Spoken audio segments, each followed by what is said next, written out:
Nous entrons aujourd'hui dans le vestiaire de Marc Briand-Terlet, cofondateur d'Horace, marque de grooming née sur le web qui aide les hommes à prendre soin d'eux sans se prendre la tête. C'est parti.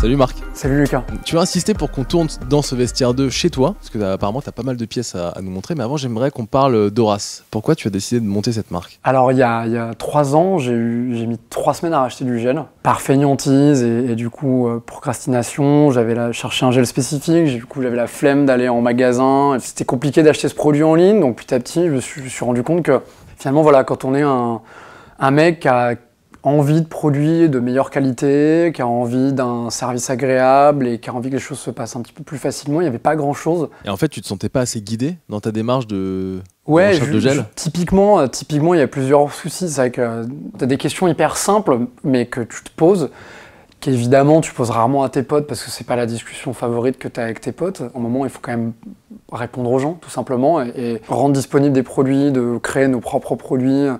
On voulait aussi accompagner les mecs. On passe beaucoup de temps à échanger avec eux. Il y a des produits qu'on a véritablement co-créés avec eux qui vont arriver notamment cette année. Et ça, c'est, je trouve, très important parce que c'est compliqué de développer un produit ou n'importe quel type de produit sans demander aux gens ce qu'ils veulent. Et du coup, tu t'es toujours intéressé au grooming ou c'est vraiment parti de ce problème de gel? Non. En fait, c'est un truc assez logique. Puis je pense comme beaucoup d'ados, tu commences à un petit peu évoluer dans ton style. Ça commence par le vêtement, ça commence par ta coupe de cheveux. Et donc déjà, en fait, tu rentres là-dedans. Pour moi, ça fait partie du même processus et c'est un prolongement assez logique du vêtement. Tous les mecs ont un produit coiffant chez eux, tous les mecs ont un déo chez eux. C'est quelque chose d'assez logique. C'est si tu commences à faire attention à ta chemise, si tu commences à faire...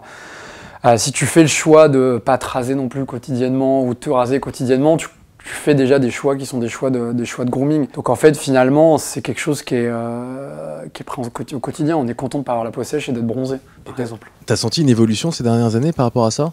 Je pense qu'on en parle plus facilement. Tous les mecs qui s'intéressaient un peu aux vêtements se sont dit « Ah putain, génial, en fait, il y a d'autres mecs sur Internet qui s'intéressent aux vêtements. » C'est génial, il y a des forums, il y a des blogs, les mecs en parlent. Et je pense que c'est la grande force d'Internet. Et vous développez pas mal de produits, du coup, chez Horace, aujourd'hui. Enfin, je sais que ces dernières années, il y a pas mal de produits qui sont sortis, donc de la marque Horace. Je crois que c'est un peu compliqué, la recherche et le développement sur le grooming. Comment ça se passe, en fait? C'est quoi les démarches? Il y a d'abord un vrai process de... Alors, même pour nous, pour parler spécifiquement, on a d'abord, nous, des principes établis pour nos produits de manière générale. C'est-à-dire qu'ils sont au minimum à 95% naturels, ce qui permet légalement de dire que les produits sont naturels. Parce que c'est pas parce que là on dit que la marque est naturelle que le produit est naturel. C'est un petit peu sur ça que beaucoup de marques jouent. Nous, on peut le dire. On refuse certains ingrédients, donc il y a un certain nombre de choses qui sont précisées. Et ensuite, on a une Élise à l'interne qui est une formulatrice qui est plus elle sur vraiment dans la partie chimie, mais en tout cas l'a déjà fait. Et du coup, on va travailler ensemble pour dire ok, tel produit va avoir tel bénéfice. La crème hydratante, elle va être évidemment hydratante, mais elle est aussi équilibrante. Elle va aider à matifier. Elle va ne pas être grasse mais très rapidement et on va du coup réfléchir ensemble à quels sont les ingrédients qu'on va ajuster en fonction de ça. Et ça ensuite on les transmet à notre laboratoire. Donc en général on va faire tester à des clients en blind test pour se dire qu'ok, est-ce que nos produits sont considérés par tous les clients en blind test meilleurs que nous. Donc un blind test, ils ont le produit mais ils n'ont pas la marque, ils n'ont rien, on leur dit juste c'est une crème hydratante, il faut que vous l'essayiez. Et à partir du moment où ça c'est validé, on part sur une partie réglementaire et ça c'est très long. C'est-à-dire que le réglementaire, littéralement, tu mets ton produit dans un packaging et t'attends de voir comment le produit évolue. Donc ça peut durer 3 mois, en général, ça peut durer même plus, parce qu'il faut s'assurer que t'as pas d'altération, que en grosso modo la formule part pas en sucette, pour dire les choses un peu simplement. Et du coup, ça c'est le truc est très très très particulier parce que voilà, t'es obligé de respecter un certain nombre de règles, t'es obligé de présenter un dossier au niveau européen pour dire comment ton produit est fait. Mais du coup, ça prend combien de temps de la pensée de ton produit jusqu'à la sortie? On arrive à mettre 7 mois entre vraiment le tout début et la mise en marché. Quand on a un peu plus de mal, on met plutôt 12 à 15 mois. L'industrie fait plutôt sur du 24. C'est vraiment très long. Parce que voilà, t'as un goulot d'étranglement que t'as pas dans le vêtement en fait. Et les autres produits que vous vendez sur Horace, comment vous les sourcez? On a une manière assez particulière de concevoir le sourcing qui qui fait qu'on part d'abord des problèmes des clients, en tout cas des préoccupations des clients, pour faire en sorte d'avoir une sélection qui est la plus étroite possible. Parce que plus tu as de produits, quand tu es sur ce genre de secteur, quand tu es un mec, si tu as trop de produits, tu es un peu en panique. On source pour faire en sorte d'avoir vraiment le moins de produits possible.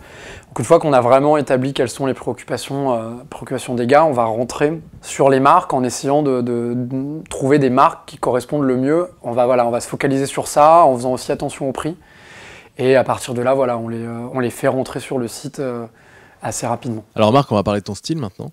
Quand on préparait cette interview, tu me disais que tu avais abordé pas mal de styles dans ta vie.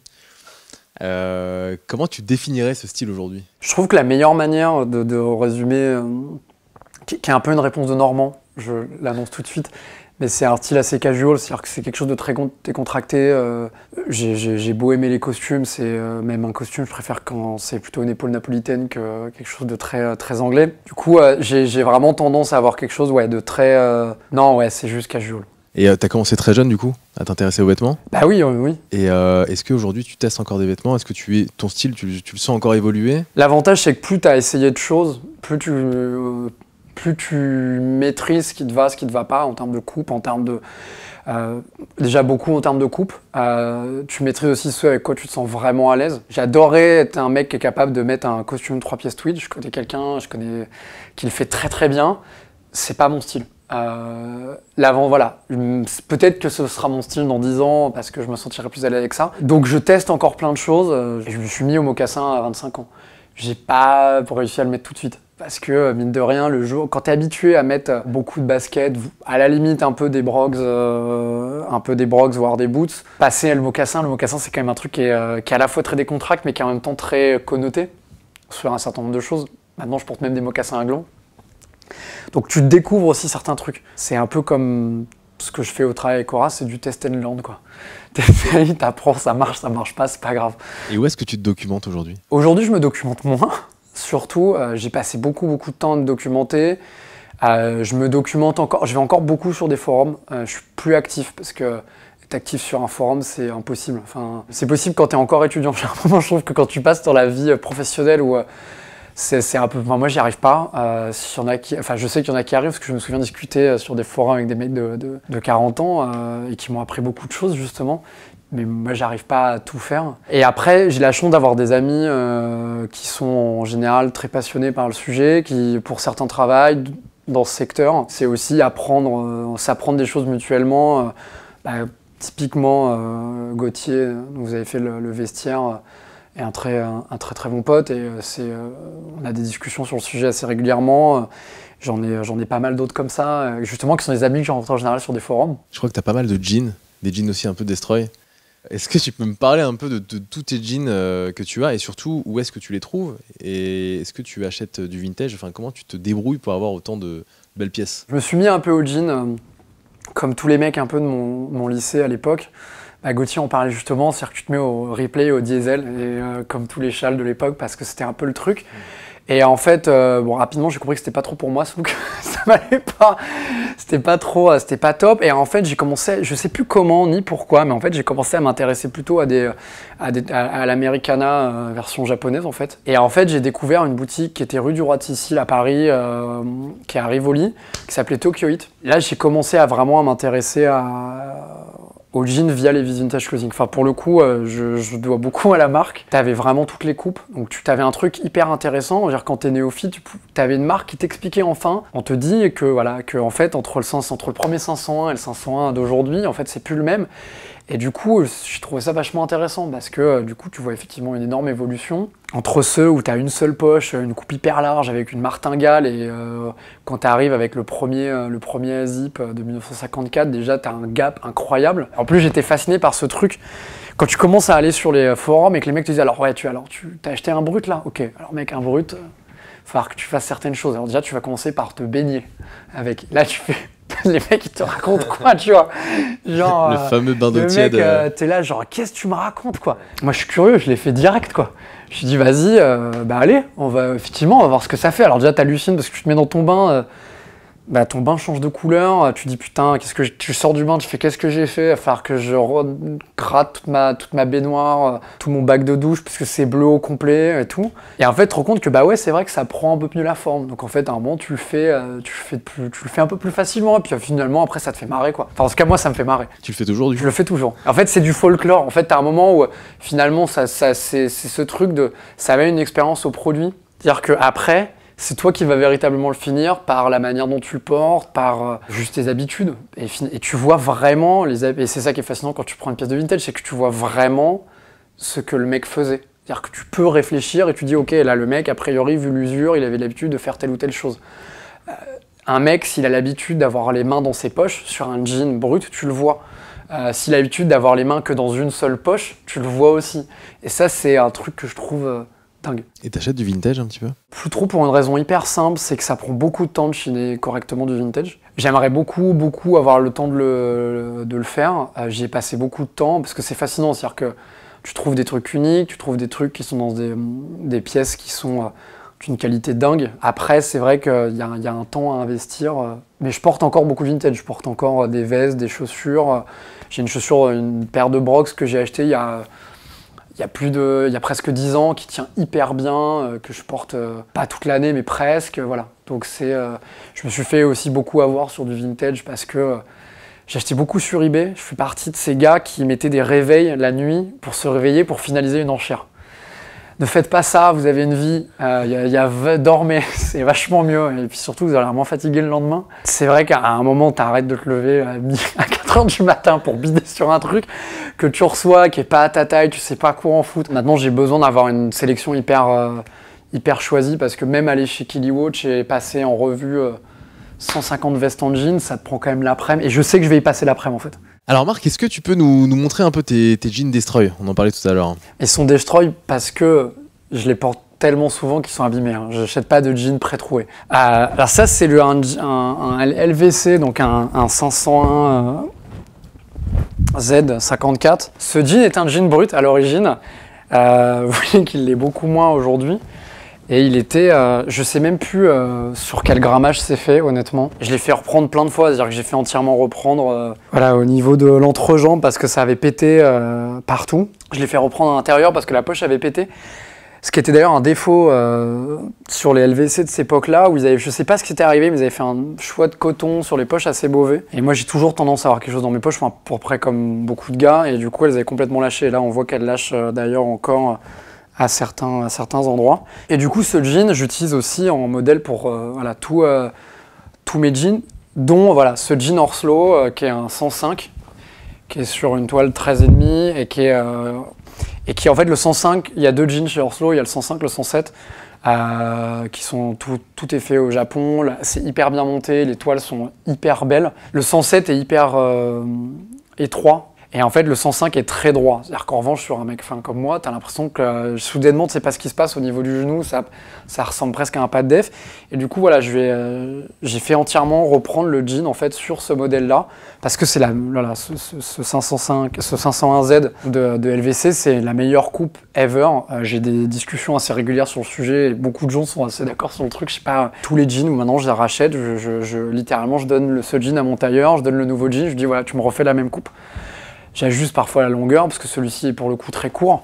Et c'est vrai que c'est une super référence. Et ce jean, voilà, bon, c'est un jean blanc, forcément sale parce que je les porte très souvent. Contrairement à ce qu'on pense, c'est un truc hyper facile à porter. À partir du moment où tu acceptes de laisser tomber le côté propre, faut pas porter ça dans un délire pimp propre en permanence, ça marche pas. Si tu acceptes que ce soit sale, c'est chambé, ça vit, c'est beau. Et en fait, c'est l'avantage du blanc, ça va avec tout. Donc ça va très bien avec une chaussure marron, ça va très bien avec un sweater gris assez classique, avec un pull en laine, et ça c'est plutôt cool, Et pourquoi d'après toi, enfin moi j'en vois pas beaucoup dans la rue des pantalons blancs, à Paris en tout cas, en France. Paris, il y a un truc, les gens s'habillent en noir.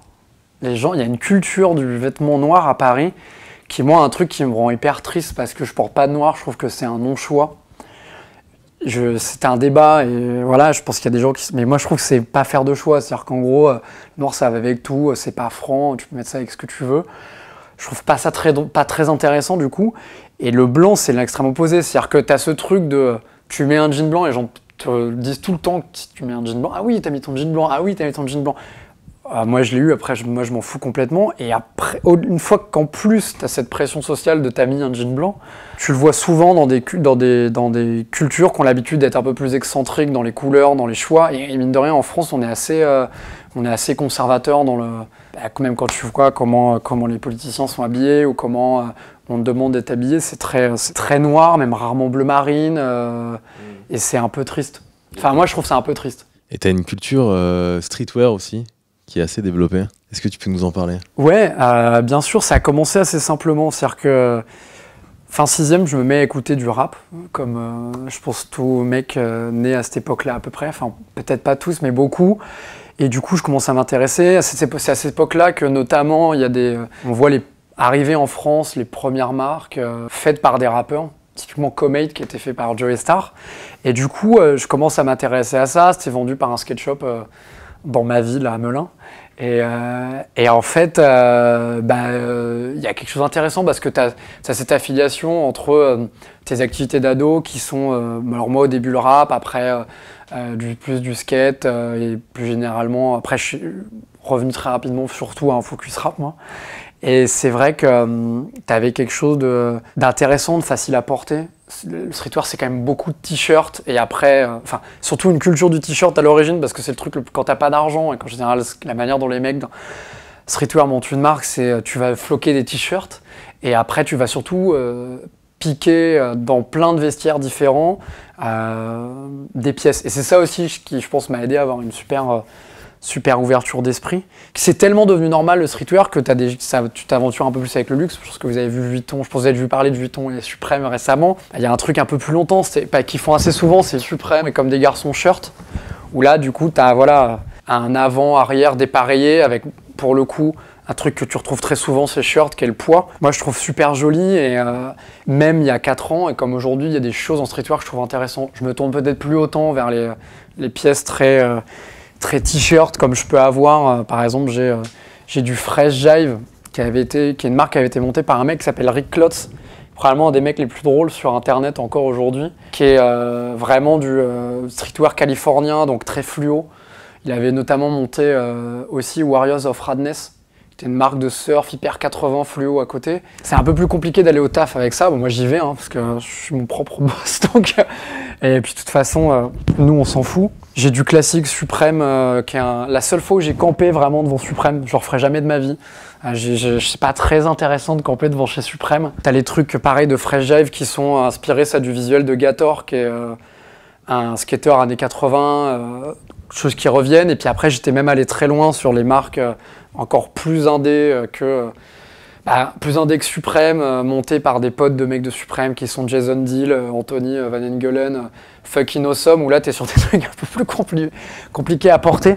J'ai fait une école de commerce, donc vous imaginez arriver à ça en cours en école de commerce. Alors, c'est une époque où j'avais un peu vrillé. Je mettais ça, j'avais un LVC et en plus je mettais ça avec une paire de Dunk blanches et c'était très drôle. C'est-à-dire que tu voyais un mec arriver en cours de gestion des ressources humaines ou de marketing avec un short comme ça, parce que ce qui est pas trop le look d'école de commerce, a fortiori on parle je sais pas, ça devait être en 2005-6, tu vois. C'était pas très streetwear et Suprême était pas devenu un truc de kids comme t'as maintenant où t'as l'impression que Suprême est devenu le truc de base que t'as dans la cour de récré avec cours de récré collège-lycée. Et ces marques-là de streetwear t'amènent vers autre chose, c'est-à-dire que tu voyais tous les lookbooks qu'elles faisaient notamment dans tous les mags japonais avec ce truc où les mannequins n'étaient pas des mannequins, c'est-à-dire que c'était des mecs, des skateurs, des mecs qui tournaient autour d'eux, comme tu as pu si bien voir avec Zoo York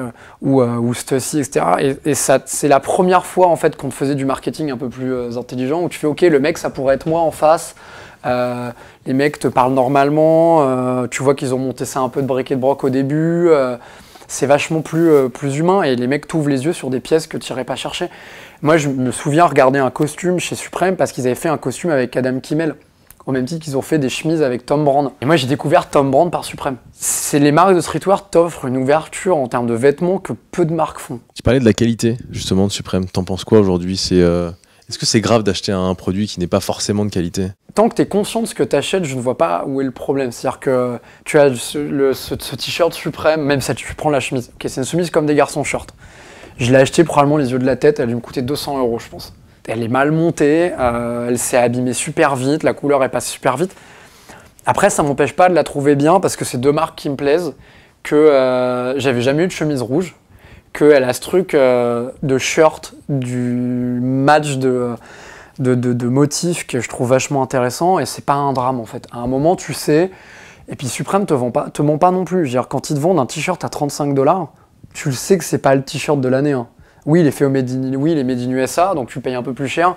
Quoi qu'il arrive, tu vois que le coton est pas top. Et c'est pas grave. En même temps, ces t-shirts-là, ce truc-là, ça fait plus de 10 ans que je l'ai. Ça, pareil, ils sont encore nickel. Je les porte de temps en temps. Enfin, je les porte au moins une fois par mois. Il faut savoir être conscient de ce que tu viens chercher. C'est comme je suis un gros fan d'Uniqlo, je sais ce que je vais chercher quand je prends un t-shirt à 5 €.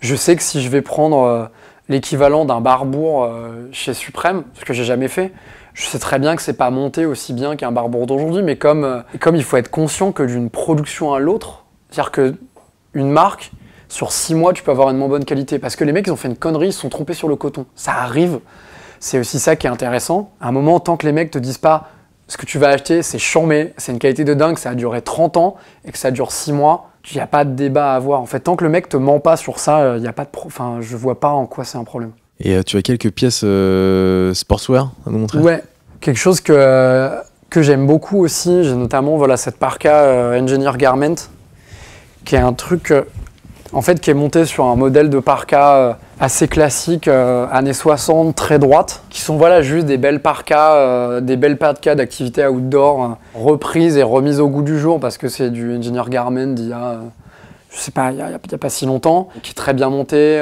très bonne qualité, que j'avais chopé si je me souviens bien, justement, dans le magasin Nepenthes à New York, parce que Nepenthes est la société qui détient notamment Engineer Garment, qui est un super magasin, qui est vraiment un super magasin à aller voir à New York, parce que justement, c'est un peu plus intéressant que beaucoup de choses, et qui a plein de petits détails, et ce détail classique du locker pour l'accrocher. Ouais. Que je trouve très cool. Ça, tu le porterais avec quoi, par exemple? Moi, je le portais avec tout. Pantalon blanc. Ouais, je peux porter ça avec un pantalon blanc. Vraiment, je l'ai fait avec un jean. Je l'ai même mis avec un pantalon un peu plus jacquard, Barena. Moi, je peux mélanger des imprimés, des motifs, je m'en fous. Je mettrais pas ça avec une chemise rouge parce que je trouve que juste c'est des couleurs qui vont pas bien ensemble. En fait, l'important c'est plus l'harmonie de coupe, de couleurs. Après, si tu mélanges, ça peut marcher. Il y a une marque que j'aime beaucoup, que j'ai justement découvert par du pantalon, qui est une marque japonaise qui s'appelle 45 RPM, qui est plus sur des trucs énormément retraillés. Ils ont des matières qui sont complètement folles. Et notamment, ce pantalon, qui est un pantalon d'une coupe très droite, en fait, qui est un truc limite pantalon paysan, et qui est d'une douceur assez incroyable. Je crois que c'est une Moleskine, si je me souviens bien, et qui est hyper bien monté avec des boutons en bois. C'est ces pantalons un peu étranges quand tu vas vers du workwear, où c'est des matières qui sont très douces, avec des coupes un peu larges, où on se pose toujours la question quand on croise un mec qui a un pantalon comme ça, en se demandant est-ce qu'il a un pyjama. Est-ce qu'il a un pyjama, ouais. Et alors non. Pour les gens qui se demandent ça, non, cette personne n'a pas un pyjama, probablement pas. Elle a juste fait un choix d'un pantalon un peu workwear et qui est hyper bien coupé. Enfin, 45 RPM, c'est assez fascinant. C'est les seuls. Je les fais jamais reprendre parce que c'est parfait en fait. C'est assez fascinant. Tu me disais que c'était un des meilleurs pantalonniers au monde. Pour moi, ouais. C'est-à-dire que typiquement, j'ai 2 pantalons. Alors, ça coûte les yeux de la tête. Donc, je fais pas quelque chose que tu achètes souvent. Mais tout est hyper bien monté, ça pète pas. C'est incroyable, t'as aucune couture qui pète, quoi. Et pourtant, j'en fais des conneries dans mes pantalons. Il y en a un que j'ai fait péter parce qu'à un moment, je m'amusais à glisser assez régulièrement sur mes genoux. Donc il a pété au niveau des genoux parce que je l'ai usé moi-même.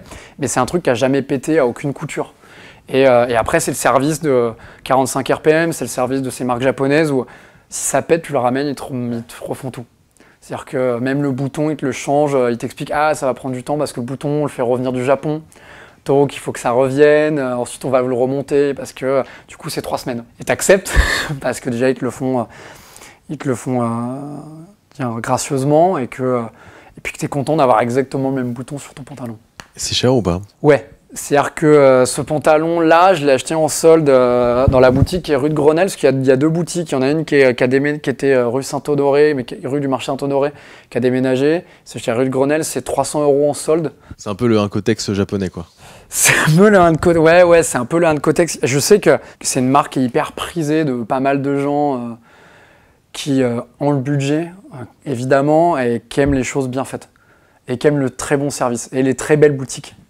Et les très très belles boutiques. Parce que tu rentres dans la boutique, dans le premier, la porte est en fait un tronc. Je sais pas comment, c'est un tronc qu'ils ont réussi à couper, qui est suffisamment large et qui fait vraiment porte.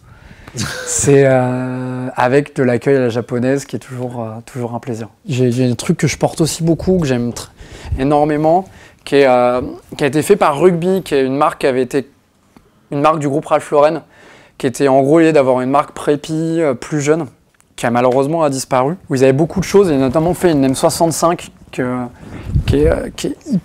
était une M65 waxée, qui est hyper bien montée, qui tient super bien, qui justement elle aussi c'est bien marqué à certains endroits. Typiquement j'ai très souvent mes mains dans mes poches, donc ça a commencé à péter. Il y avait un patch que j'ai enlevé parce que je suis pas très patch et qu'on voit encore là, on voit encore les coutures, et qui est pour le coup très belle avec un super zip, un truc que justement tu portes super facilement, qui est pas du puriste military parce que c'est un truc repris, etc., qui reste un truc monté sur du coton, mais qui est en waxé, quelque chose que tu trouves pas super facilement, et un bon truc à porter n'importe quand. C'est-à-dire que dès que c'est un peu mi-saison et que tu sais pas quoi mettre, tu sais que tu peux toujours compter sur une bonne veste kaki militaire. Et après, en pièces que j'aime beaucoup, parce que parfois je mets des habits un peu plus habillés, une marque que j'aime beaucoup, qui est une marque italienne, qui est Barena, alors qui vient de Venise, et qui fait pourtant de l'épaule napolitaine, donc du sans doublure. C'est complètement déstructuré. Voilà, où il n'y a rien, il n'y a pas de doublure, t'as rien, enfin c'est vraiment, tu la jettes assez facilement. Ce qu'a justement pu faire Marcel Lassens et qui l'a rendu connu, où t'as un super bon renfort au niveau des coutures, des aisselles pour que justement ça pète pas, et c'est incroyable, c'est-à-dire que tu mets ça, c'est un jacquard assez simple, tu mets ça vraiment quand tu veux, c'est très habillé, et c'est le genre de costume que j'aime bien parce que je suis pas très carré. Donc si je mets un costume à l'anglaise hyper power 80s, j'ai l'air d'un con. Parce que soudainement on se dit, attends, ce qui s'est passé, le mec a des épaules. Ce qui est faux. Donc du coup, l'avantage de l'épaule napolitaine, c'est que tu mens pas sur la marchandise et que ça va à tout le monde. Et que ça va du coup à tout le monde, parce que peu importe ta morphologie, ça va aller. C'est habillé, mais pas trop. Donc si tu as envie de mettre ça avec un t-shirt, tu as envie de mettre ça avec un polo, ça marche. Tu as envie de mettre ça avec une chemise, ça marche. Et du coup, tu peux... je le mets avec des t-shirts que je montrais tout à l'heure. Je peux le mettre avec mon t-shirt Supreme Dipset avec un grand plaisir, ou avec ma chemise, avec des énièmes chemises blanches Uniqlo que j'ai. Une autre pièce sportswear que j'aime beaucoup, parce que j'ai toujours voulu en fait en trouver une, et ça a été compliqué. J'ai cherché toujours une chemise un peu polo, donc en piqué, et voilà, j'ai cette chemise Nanamika qui est un peu ambiance nautique, avec ce côté très, très sport justement des joueurs du col boutonné façon joueur de polo, sur quelque chose de piqué mais en chemise. Avec une poche à rabat aussi. Ouais, avec une poche à rabat en plus, qui est un truc un peu hybride parce que c'est quelque chose que je trouve pas très facilement. Pour le coup, c'est un mélange coton-polyester, et les Nanamika et certaines marques sont assez bonnes à te faire mentir sur le polyester parce que c'est super agréable à porter, contrairement à ce que ma mère me disait de jamais mettre de polyester, et c'est hyper agréable, c'est super facile à porter, et j'ai toujours trouvé ça dommage en fait que très peu de marques réfléchissent à cette idée de comment tu peux pas faire des chemises Oxford, des chemises... je parle d'Oxford parce que c'est un classique, mais en tout cas des chemises en piqué, parce que t'as ce confort. T'as ce confort en fait, exactement, de la matière qui respire beaucoup mieux, tout en ayant le côté très chemise qui est facile à porter aussi. Parce que le polo c'est cool, mais sur certains looks c'est un peu compliqué, typiquement avec si tu commences à mettre si tu veux mettre une veste ou des choses comme ça, et ça te permet pas trop de respirer. Et pour tous les mecs qui justement bossent à la défense, s'ils avaient des chemises en piqué, je pense qu'ils travailleraient mieux.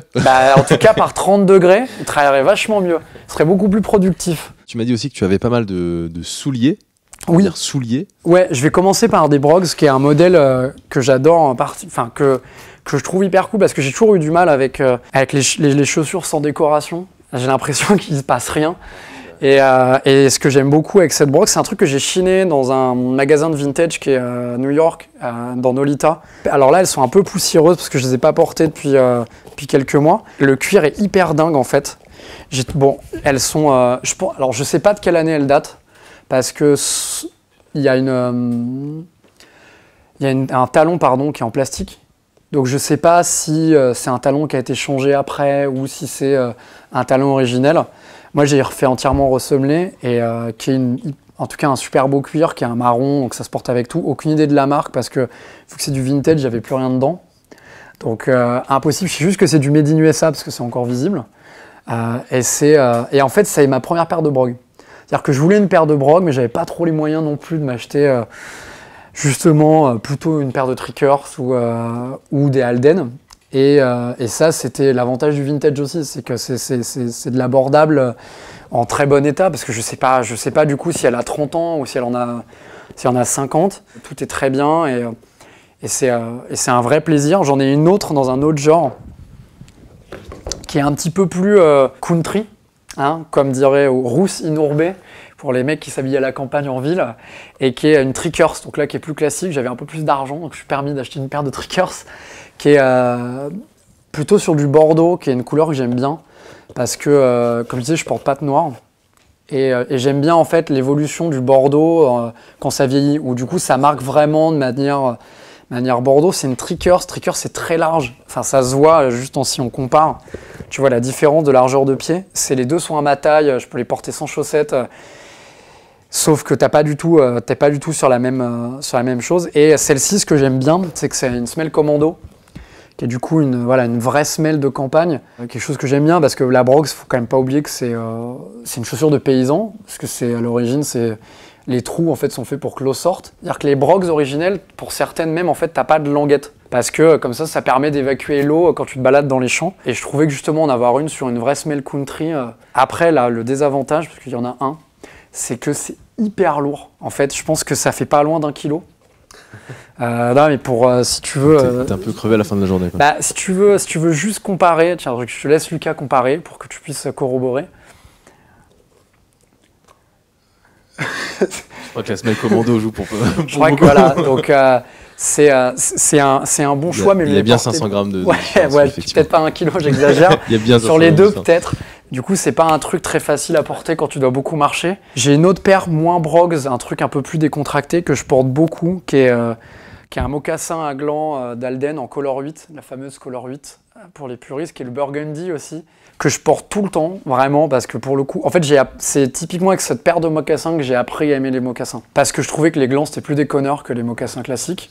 Même si je trouve que les penny loafers, c'est quelque chose d'intéressant aussi, surtout si tu mets vraiment un penny. Un penny dedans, ouais. Et c'est vrai que la semelle, en fait, et le montage et la forme de la Alden est assez parfaite. C'est-à-dire que tu as un truc qui est fin, ce qui fait que t'as pas l'impression d'avoir ce qui peut te donner parfois sur le mocassin où t'as le pied un peu large. Elle est assez suffisamment prolongée parce que aussi le problème quand tu mets des mocassins, notamment sur du Weston, t'as l'impression d'avoir un tout petit pied la première fois que tu les mets dedans, parce que surtout il faut apprendre à les porter pieds nus ou avec des sockets. J'en mets des chaussettes après, moi je mets pas de chaussettes avec, mais et c'est vraiment une super forme et pour le coup c'est un confort de dingue. C'est-à-dire que moi je comprends les vieux qui sont en mocassin tout le temps. C'est-à-dire qu'en fait, surtout sur du cordovan, à un moment, ça a pris une forme incroyable.